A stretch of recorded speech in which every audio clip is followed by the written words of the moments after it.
সারটা দিল, আমরা তখন পেঁয়াজের নামে গেলাম।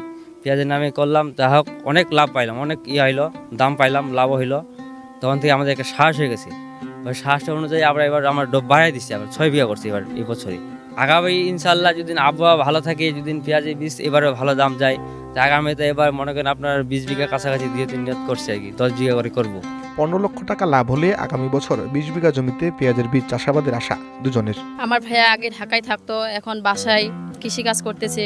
আগে ঢাকায় থাকতো, অনেক খারাপ লাগতো। আমার আব্বু আমার আম্মুকে সবাইকে বাসার অনেক খারাপ লাগতো। এখন আমার ভাইয়া বাসায় আসছে, ভাইয়াকে প্রতিদিন দেখা হয়, ভাইয়ার সাথে কথা হয়, এতে অনেক ভালো লাগে। ভাইয়া আবার কৃষিকাজ করে, মন মানসিকতা ভাইয়া সবসময় ভালো থাকে। এই জন্য আমাদের আব্বু আম্মুরা মন মানসিকতা সবসময় ভালোই থাকে।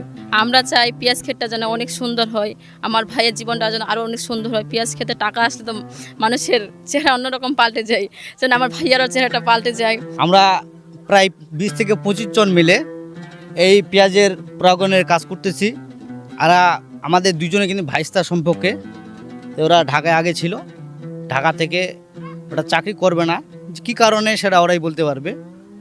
আসলে আমরা ওনার কাজ করছি বহু লোক মিলে, এরা মিলে অনেক লাভবান হয়েছে গতবারে, এবার একটু মাটি বাড়িয়েছে। তো প্রায় ওনার যে খরচটা দৈনিক আমরা দেখতেছি সবাই করতে পারবে না।